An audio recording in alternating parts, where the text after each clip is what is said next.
Geger. Ruben Onsu buka suara menanggapi isu yang dihembuskan netizen bahwa Sarwenda merugi hingga 20 miliar rupiah akibat tidak live selama 50 jam. Netizen rupanya punya kalkulasi atau perhitungan tersendiri hingga menemukan angka 20 miliar tersebut. Tak hanya itu, selebgram Lisa Mariana kembali bicara secara blak-blakan mengungkap kemarahannya pasca Ruben Onsu dikata kasar oleh sang mantan. Lisa Mariana dengan gamblang mengakui dirinya mendukung Ruben Onsu dalam praharanya dengan Sarwenda Tan. Di sisi lain, pihak kuasa hukum Ruben Onsu mengaku sudah mendapat restu dari Ruben untuk melayangkan gugatan hak asuh atas anak-anaknya ke pengadilan. Lantas, seperti apa posisi Giorgio Antonio dalam prahara hak asuh anak antara Sarwenda dan Ruben Onsu menurut praktisi hukum? Pemirsa, bersama Intens Investigasi, kami hadirkan kabar terkini, terpercaya, dan teraktual. Tetapi sebelumnya, jangan lupa untuk like, subscribe, dan juga share channel YouTube ini.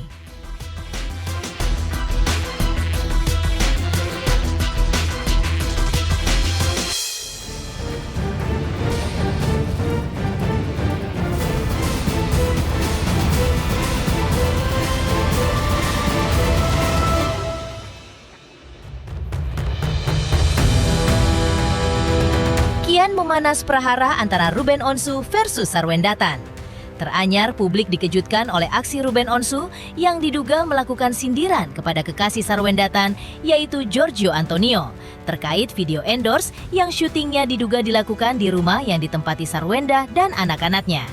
Dan seperti inilah penjelasan dari Ruben Onsu terkait postingannya yang diduga netizen adalah suatu sindiran menohok kepada Gio. Selain itu, Ruben Onsu juga menanggapi terkait perkembangan undangan dari pihak Sarwenda untuk join meeting terkait hak asuh anak. Lantas, seperti apa perkembangan terkait undangan tersebut? Ini udah dibahas, lu nggak dengerin.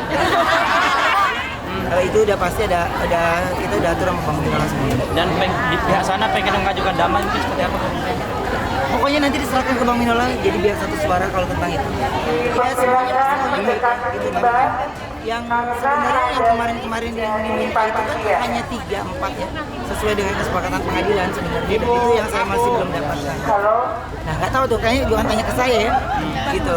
Bukan tanya ke saya, jadi yang penting jawabannya adalah dari anak saya, dia maunya bersama-sama gitu. Tapi yang saya maunya saya jalan sama anak-anak saya aja, itu aja. Itu yang nggak didapat. Saya mau jalan sama anak saya aja, dah. Gitu, jadi itu yang agak susah jadi ya. Ruben Onsu juga buka suara perihal Sarwenda yang menurut netizen diduga alami kerugian hingga 20 miliar rupiah akibat berhenti melakukan siaran live pasca membuat permintaan maaf ketika terlibat prahara dengan Ruben Onsu. Terkait hal itu, berbagai spekulasi pun muncul di sosial media terkait dari mana hitungan kerugian sebesar itu didapatkan.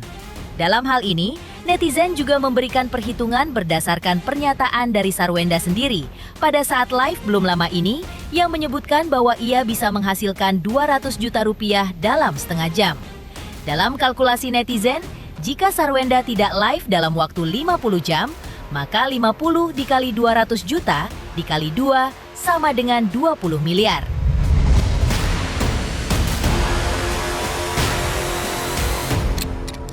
Pasca selebgram Lisa Mariana menuliskan pesan terkait Ruben Onsu di sosial media yang langsung menyita perhatian netizen, Lisa Mariana juga menjelaskan alasan mengapa dirinya merasa perlu angkat bicara dalam mendukung Ruben Onsu. Intinya adalah aku tuh anti banget nimbrung ya gitu. Maksudnya kayak, aduh masalah gue aja udah ruwet yang kemarin, jadi sekarang pengennya tenang gitu. Cuman pas liat kok Ruben ya kayak dikatain pakai kata kasar gitu sama mantannya ya, netizen mana sih nggak kesel gitu kan, gitu. Aku juga netizen gitu. Dan korban itu dia itu adalah salah satu artis besar. Waktu pas aku lagi dihujat-hujatnya, dia tuh benar-benar kayak aku diundang ke Brodies kan, ya kayak dia ngajak ngobrol aku gitu, nasihatin gitu, sedip itu. Elisa, lu tuh harusnya gini gitu, nasihat-nasihat positif lah gitu. Dan ya kan kayak ada yang beberapa artis juga yang kayak males gitu kan dulu kan, kayak apaan sih ini perempuan, tapi kan sekarang kan udah berbalik gitu kan, ya udah. Tapi pada saat itu korban tuh kayak full support, bahkan waktu itu aku pernah mau ditawarin, ntar lu masuk ke program gue deh gitu. Jadi kayak ya dia waktu itu support aku support balik dia gitu sih. Cuma aja gue nggak bakal membenarkan ngatain kata-kata kasar gitu ya sama bapaknya anak-anak, itu sih intinya. Apapun alasannya tidak bisa dibenarkan lah itu ya, berkata kasar seperti itu sama bapaknya anak-anak gitu sih. Aku sih sekasar-kasar aku ya berantem sama suami nggak pernah kayak ngomong kayak gitu ya, apalagi bawa katanya cong lah, gender lah, ininya lah kayak gitu-gitu. Ya minimal lo kalau mau ngomong begitu ya di inilah, keluarlah dari rumahnya Ruben. Tak hanya itu, Lisa Mariana juga mengungkapkan bahwa beberapa kali ia berkesempatan bertemu dengan Ruben Onsu. Sosok Ruben Onsu di mata Lisa Mariana selalu berkesan, dan itu sangat positif. Diakui Lisa Mariana, setiap kali bertemu Ruben Onsu sang senior di dunia hiburan ini, kerap menyampaikan nasihat dan motivasi yang membangun kepada Lisa. Salah satu hal yang paling diingat Lisa Mariana adalah ketika Ruben Onsu mendorong dirinya untuk kembali berkarya. Tak hanya memberikan semangat untuk berkarya, Ruben Onsu juga kerap berpesan kepada Lisa Mariana agar memperbaiki dan menjaga image dan nama baiknya sebagai figur publik. Ketemu langsung nih sama aku nih, itu bener-bener yang kayak udah kayak temen aja gitu. Dia ngajak ngobrol ya di talk itu kayak berdua gitu, kayak lu gimana Lisa gitu, lu berkarya dong kayak gitu-gitu, ntar gue kasih program, tapi benerin dulu image lo kayak gitu-gitu dulu. Jadi emang baik, ngobrolnya juga panjang gitu. Ya ada lah pokoknya kita ngobrol-ngobrol yang bener-bener deep talk gitu. Berarti walaupun baru kenal singkat, tapi kesannya tuh mendalam buat Iya benar. Intinya dia ada di saat aku tuh lagi dihujat satu Indonesia gitu loh. Jadi nggak ada salahnya ya, kayak aku support balik korban karena memang dia sebaik itu. Kayaknya bukan ke aku doang deh, kayaknya juga ke teman-teman artis lain tuh begitu deh. Di sisi lain, pihak kuasa hukum Ruben Onsu sudah angkat bicara perihal sudah adanya restu dari Ruben untuk melayangkan gugatan hak asuh anak ke pengadilan. Lantas, seperti apa langkah yang diambil pihak Ruben Onsu terkait rencananya itu?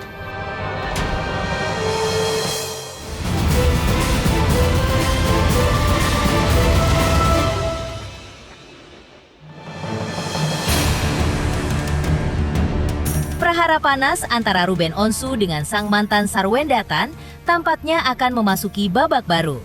Kuasa hukum Ruben Onsu yaitu Minola Sebayang mengungkapkan bahwa dirinya telah menerima kuasa dari kliennya untuk segera mengajukan gugatan balik hak asuh anak ke pengadilan dalam waktu dekat ini. Langkah hukum ini diambil pihak Ruben Onsu karena hingga kini kabarnya pihaknya masih mengalami kesulitan untuk bertemu dengan kedua anaknya. Ya, artinya kalau mengenai masalah tindakan-tindakan itu kan yang terakhir kan saya sudah sampaikan bahwa kita sudah mendapatkan persetujuan dari Ruben untuk kita segera mengajukan gugatan hak asuh anak terhadap kedua anaknya Ruben. Ya, jadi ini dalam proses finalisasi dan kalau nggak ada halangan mungkin dalam waktu dekat bisa kita daftarkan gugatan hak asuh tersebut ya, karena alasannya kita selama ini tidak diberikan kesempatan untuk bisa bertemu dengan anak-anak seperti apa yang sudah diatur dalam kesepakatan di Akta 39. Berarti itu juga melanggar hak ajasi anak-anak untuk mendapatkan cinta kasih dari ayahnya. Dan yang kedua tentu kita merasa bahwa anak-anak ini tidak berada dalam lingkungan yang aman yang bisa memberikan pendidikan, pemahaman yang baik terhadap anak-anak ya, karena kita merasa anak-anak ini di lingkungan yang tidak aman karena ada patut diduga ada eksploitasi dan juga kita patut menduga melihat adanya praktek-praktek yang seharusnya itu tidak dialami oleh anak-anak di bawah umur. Jadi ini yang sekarang sedang kita lakukan. Kalau misalnya Ruben sudah membaca dan setuju, mungkin dalam waktu dekat ini kita sudah bisa daftarkan gugatannya. Di tengah prahara yang masih berlangsung antara Ruben Onsu dan Sarwenda, komunikasi melalui jalur kuasa hukum terus berlangsung. Yang paling intens belakangan ini adalah terkait pihak Ruben Onsu yang telah menerima surat undangan untuk melakukan joint meeting dari pihak Sarwenda. Pihak Ruben Onsu memang menyambut baik adanya surat tersebut. Namun ia berharap hal tersebut tidak justru menjadi suatu rintangan bagi dirinya untuk bisa secepatnya bertemu dengan kedua anaknya. Namun menurut Minola Sebayang, hingga kini perkembangan komunikasi antar pihaknya dengan pihak kuasa hukum Sarwenda belum ada perkembangan lebih jauh lagi sejak surat dari pihak mereka telah dijawab. Hal itu membuat proses pembahasan terkait akses pertemuan Ruben Onsu dengan anak-anaknya masih belum ada kejelasan lagi. Meski demikian, pihak Ruben Onsu mengaku tetap membuka pintu komunikasi dan berharap ada langkah lanjutan yang dapat menghasilkan solusi terbaik bagi seluruh pihak yang terlibat. Bukan kami yang ingin bertemu, kami hanya ingin ketemu anak sebenarnya. Ya, jadi ini dia. Jadi Ruben ingin ketemu sama anak-anaknya. Nah, jadi yang diharapkan oleh Ruben itu anak-anak ini dikirim atau minta dijemput gitu loh, supaya anak-anak ini bisa berkumpul, nginep bersama Ruben 2 hari, 3 hari, itu yang diinginkan oleh Ruben. Tapi setelah kita menunggu sekian lama, yang datang bukan anak-anak, yang datang adalah surat dari kuasa hukumnya S untuk ajakan joint meeting. Tapi karena ajakan itu tidak mencantumkan waktu, tempat, dan tanggal, kami nggak bisa putuskan kira-kira kapan hari yang baik atau kapan dia mau ketemu dengan kita. Kita nggak tahu juga karena nggak ada tercantum dalam ajakan meeting tersebut. Maka kita memberikan jawaban ya bahwa oke, kalau memang mau meeting silakan, tapi kami hanya memiliki waktu yang longgar itu di sekitar bulan Juli. Karena Ruben tanggal 22 sudah umroh sampai akhir bulan Juni. Silakan, artinya kuasa hukum S memilih tanggal dan waktu yang menurut dia tepat untuk mengundang kami hadir dalam pertemuan joint meeting tersebut. Hanya saja harapan kami, harapan Ruben, janganlah artinya surat ajakan joint meeting ini menjadi penghambat anak-anak bisa bertemu dengan ayahnya. Janganlah artinya anak-anak ini bertemu atau tidak bertemu dengan ayahnya tergantung dari hasil joint meeting. Karena dari sejak perceraian itu terjadi, sudah ada Akta 39 yang mengatur tentang pembagian waktu kapan anak-anak ini bersama ibunya dan kapan anak-anak ini bersama ayahnya, meskipun hak asuhnya diberikan kepada ibunya. Ini yang masih belum terrealisasi sampai hari ini. Belum ada. Setelah surat itu kami terima, kami respon dengan menjawabnya, belum ada komunikasi apapun lagi dengan kuasa hukum S. Pihak Ruben Onsu mengaku bahwa hal terbesar di balik prahara dengan kubu mantan istrinya Sarwenda Tan adalah ia ingin bertemu dengan anak-anaknya. Ruben Onsu melalui kuasa hukumnya Minola Sebayang mengaku sudah tidak sabar lagi untuk bertemu dengan anak-anaknya dan meluapkan rasa rindu yang selama ini terpendam. Jadi mungkin kan ada prioritas-prioritas. Nah, dan kalau kami melihatnya, hari ini yang menjadi prioritas itu nomor 1 adalah dia ketemu dulu sama anak-anaknya.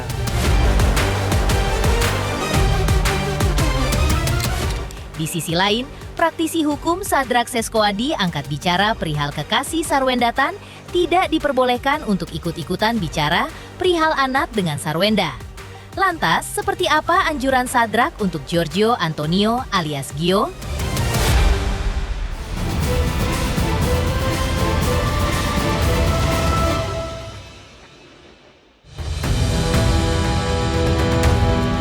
Prahara Ruben Onsu versus Sarwenda juga mendapat perhatian khusus dari praktisi hukum Sadrak Seoskadi. Sadrak menelisik dari segi hukum terkait keluhan Ruben Onsu bahwa ia mengalami kesulitan untuk bertemu dengan anak-anaknya pasca cerai dengan Sarwenda Tan. Ia juga menelisik hak asasi anak untuk bertemu dengan orang tuanya dalam kondisi apapun rumah tangga mereka.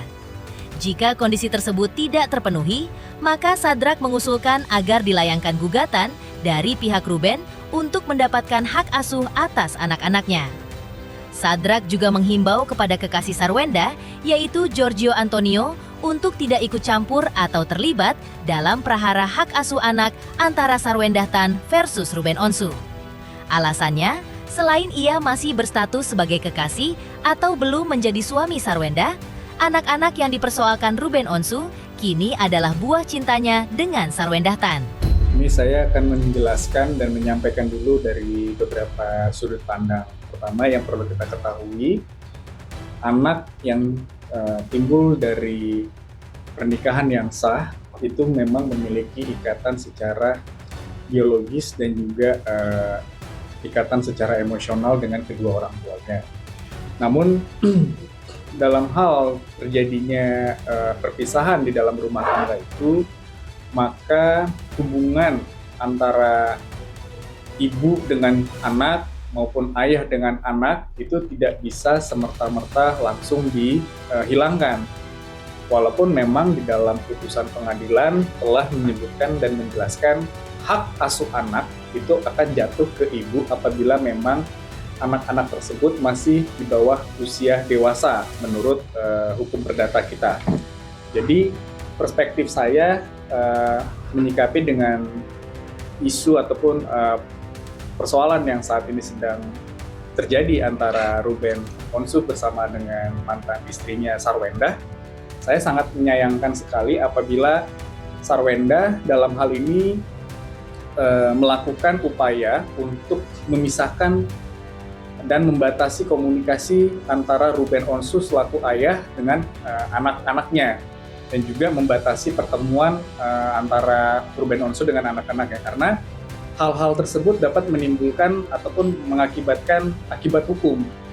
Akibat hukum apa yang bisa dijelaskan di sini? Yang pertama, akibat hukum yang timbul apabila memang jika terbukti Sarwenda melakukan perbuatan menghalang-halangi dan membatasi pertemuan Ruben dengan anak-anaknya, maka akibat hukumnya dapat diajukan yang namanya gugatan. Gugatan ini adalah gugatan yang sifatnya untuk mengambil ahli dari putusan sebelumnya di mana pemeliharaan anak itu jatuh di tangan ibunya. Maka upaya hukum yang dilakukan yaitu melakukan upaya gugatan, dikarenakan memang seperti yang kita ketahui bersama di Undang-Undang Nomor 35 Tahun 2014 itu di dalam pasal 14 ini saya bacakan dengan jelas, anak tetap berhak bertemu langsung dan berhubungan pribadi dengan kedua orang tuanya. Artinya apa? Artinya ketika ada salah satu pihak yang berusaha untuk membatasi ataupun menghalang-halangi ya pertemuan, komunikasi anak dengan orang tuanya dengan salah satu pihak, maka jelas ini merupakan dasar yang paling jelas yang bisa dilakukan untuk mengambil alih terkait dengan hak asuh anak tersebut, dikarenakan dapat ditimbulkan ataupun dengan adanya kejadian ini dapat menimbulkan perspektif ataupun pemahaman bahwa mantan ataupun pasangan itu melakukan upaya yang tidak baik ataupun melakukan upaya-upaya yang justru dapat merugikan kesehatan mental dari si anak itu. Saya rasa jika kita berbicara di pantas atau tidak pantasnya, saya rasa pacar dari saudari Sarwenda tidak memiliki kewenangan ikut campur di dalam proses pengasuhan anak, karena itu bukan anak dari dia. Ini kan anak dari Sarwenda dan Ruben. Jadi secara moral, secara kepantasan dan kelayakan saya rasa itu tidak pantas, karena itu berbeda ya, tidak memiliki hubungan darah. Terkait dengan upaya ataupun langkah-langkah yang dilakukan oleh Ruben, ini kan memang merupakan upaya yang dilakukan agar Ruben memiliki akses kepada anak-anaknya. Dan saya rasa hal itu sangat wajar dilakukan oleh Ruben, dan memang hal itu sepatutnya bisa dilakukan karena ini demi mencegah semakin rusaknya mentalitas dari si anak itu sendiri. Kenapa? Karena itu yang tadi saya jelaskan di awal, ini kan hubungan antara Ruben dengan anak-anaknya adalah memang hubungan biologis, memang hubungan yang memiliki turunan langsung ya. Jadi tidak langkah yang dilakukan oleh Ruben itu merupakan langkah yang dapat kita terima supaya Sarwenda juga dapat merubah sikapnya agar tidak melakukan hal-hal yang tentu itu dapat menimbulkan kerusakan mental dari si anak-anaknya itu sendiri sih. Pemirsa Intens Investigasi, jangan lupa saksikan terus Intens Investigasi.